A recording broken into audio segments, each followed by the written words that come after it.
आजचा दिवस तिसरा. आजचं तुमचं महत्त्वाचं काम आहे स्टेप्स चॅलेंज. मिनिमम 5,000 स्टेप्स तुम्हाला आज चालायच्या आहेत. घरातही राहून तुम्ही ते पूर्ण करू शकता.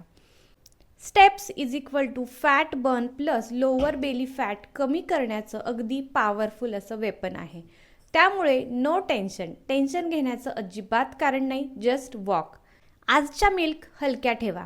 जसं की ब्रेकफास्टमध्ये फ्रूट बाउल घ्या, दुपारच्या जेवणामध्ये डाळ खिचडी, इव्हनिंगच्या स्नॅक्समध्ये बटर मिल्क घ्या आणि रात्रीच्या जेवणामध्ये रोटी म्हणजेच एखादा फुलका भाकरी त्याच्यासोबत पनीरची भाजी घ्या. आज जास्त वेळ बसून राहू नका. दर 30 मिनिटांनी उठून 1 ते 2 मिनिट चालून या आणि रिझल्ट आपल्याला 21व्या दिवशी दिसणारच आहे. आजचा होता दिवस तिसरा. जर या 21 डेजच्या चॅलेंजमध्ये सहभागी व्हायचं असेल तर आत्ताच फॉलो करा आणि यूट्यूबला पाहत असाल तर आत्ताच सबस्क्राईब करा. बाय.